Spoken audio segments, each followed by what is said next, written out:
মাশাআল্লাহ প্রিয় ভাইরা আমার, সর্বশেষ যে পয়েন্টটা বলে আমি শেষ করছি। বিলাল রাদিয়াল্লাহু তাআলা নবী সাল্লাল্লাহু আলাইহি ওয়াসাল্লামের ভালোবাসা, রাসূল সাল্লাল্লাহু আলাইহি ওয়াসাল্লামের প্রতি মুহাব্বত কাকে বলে সেটা বোঝানোর চেষ্টা করছি। ঈমান কাকে বলে সেটাও এখান থেকে শিক্ষা আছে। মৃত্যু শয্যায় শায়িত বিবি চিৎকার করে কাঁদছেন, চোখের পানি ফেলে কাঁদছেন। বিলাল রাদিয়াল্লাহু তাআলা বলছেন, ইয়া হাদিহি লিমা তাবকিনা, কাঁদছো কেন, কান্নার কি আছে? আর বিলাল রাদিয়াল্লাহু আনহু মুস্কি মুস্কি হাসতে লাগলেন। বিলাল রাদিয়াল্লাহু তাআলা হাসি দেখে তার বিবি বলছে, আপনি হাসছেন, আমাদেরকে রেখে চলে যাবেন, মাটির নিচে একা থাকবেন, আপনার মুখে হাসি আসে কি করে? বিলাল রাদিয়াল্লাহু আনহু বলছেন, বিবি বিবি তুমি তো বুঝো নাই, কেন কাঁদছি জানো, কেন হাসছি জানো? তোমাদেরকে রেখে চলে যাব ঠিক আছে, তবে নালকা মুহাম্মাদান ওয়া আসহাবাহু, তোমাদেরকে রেখে যাব, কিন্তু দুনিয়া থেকে বিদায় হলেই তো পরে আমাদের কলিজার টুকরা প্রিয় নবীকে খুঁজে পাবো। আল্লাহু আকবার। কাকে বলে ভালোবাসা? জীবনে কতবার আপনি আযানে মুহাম্মদুর রাসূলুল্লাহ শুনেছেন? জীবনে কতবার ইকামতে মুহাম্মদুর রাসূলুল্লাহ সাল্লাল্লাহু আলাইহি ওয়াসাল্লাম শুনেছেন? জীবনে কতবার আপনি দুরূদ পড়তে গিয়ে আল্লাহুম্মা সাল্লি আলা মুহাম্মদ বলেছেন, সাল্লাল্লাহু আলাইহি ওয়াসাল্লাম বলেছেন, কিন্তু ভাই আমার কয়দিন আপনার করে যায় একটু আকাঙ্ক্ষা জাগ্রত হয়েছে, হে রব তোমার সেই নবীকে তো দুনিয়ায় দেখতে পারিনি, সরাসরি দেখার তৌফিক হয় নাই, অন্তত স্বপ্নের মাধ্যমে একবারের জন্য দেখার তৌফিক দাও। আল্লাহু আকবার। বলুন আমিন, বলুন আমিন। ভাই আমার জীবনে কোন দিন কলিজায় টান সৃষ্টি হয়েছে? হয় নাই, কারণ যে পরিমাণ ভালোবাসা থাকার দরকার সেই পরিমাণ ভালোবাসা তো নাই ভাই। ও ভাই, একজন আলেমকে প্রশ্ন করেছেন, আল্লাহু আকবার, আমাদের ভাই মিশরে করেছেন।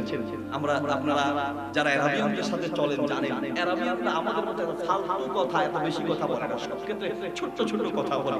তো আমি একবার একটা আরবি মুকালামার বই পড়ছিলাম, তো সেখানে এক সাধারণ ব্যক্তি এক আরবিয়ান আলেমকে প্রশ্ন করেছেন, সিফলিয়াল জান্নাহ, আমাকে জান্নাতের এমন একটা নিয়ামতের কথা বলেন যে নিয়ামতের কথা শুনলে আমার পরিচয় জান্নাতে যাওয়ার জন্য পাগল পাড়া হয়ে থাকবে, এমন একটা নিয়ামতের কথা বলেন।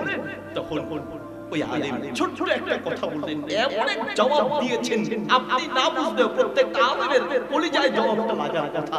তিনি ছোট কথায় বলেন, এক কথায় তোমাকে বলি শোনো, কান দিয়ে শুনে নাও, জান্নাতে যাওয়ার জন্য যদি পাগল হতে চাও তাহলে জান্নাতের একটা নিয়ামতের কথা বলি, ফিহা রাসূলুল্লাহ, জান্নাতে তুমি তোমার কাছে আল্লাহর নবীকে খুঁজে পাবে। আল্লাহু আকবার। আল্লাহর নবীকে খুঁজে পাবে, আল্লাহর নবীকে খুঁজে পাবে।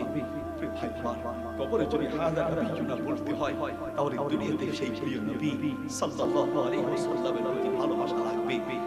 অনেক ভাগা ভাগা কথা বলেছি, জানি না কোন কথা বললে কিভাবে বললে যে আমাদের কথাগুলো আপনাদের পরিচয় পৌঁছাবে, কোন শব্দ আর বাক্য দিয়ে বললে আপনি যে আবার রাসূলের পথে ফিরে আসবেন, আপনি সেই নায়ক নায়িকা খেলোয়াড় আর নর্তকীদের পিছনে না ঘুরে আপনি রাসূলের পিছনে চলে আসবেন, রাসূল সাল্লাল্লাহু আলাইহি ওয়াসাল্লামের পথে আসবেন। যদি জানতাম আমি সেই ভাষাগুলো সেইভাবে বলতাম।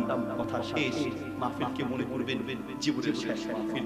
প্রত্যেকটা মাহফিলে আলোচনা করতে গেলে গাড়িতে উঠলেই আল্লাহ আল্লাহকে সাক্ষী রেখে বলছি, মাঝে মাঝে বলে উঠি ওই সকল বক্তাদের কথা যারা আমাদের মধ্যে মাহফিলে এসেছেন কিন্তু ওই মাহফিলটা ফেরার পথে অ্যাক্সিডেন্ট করে দুনিয়া থেকে শেষ হয়েছেন।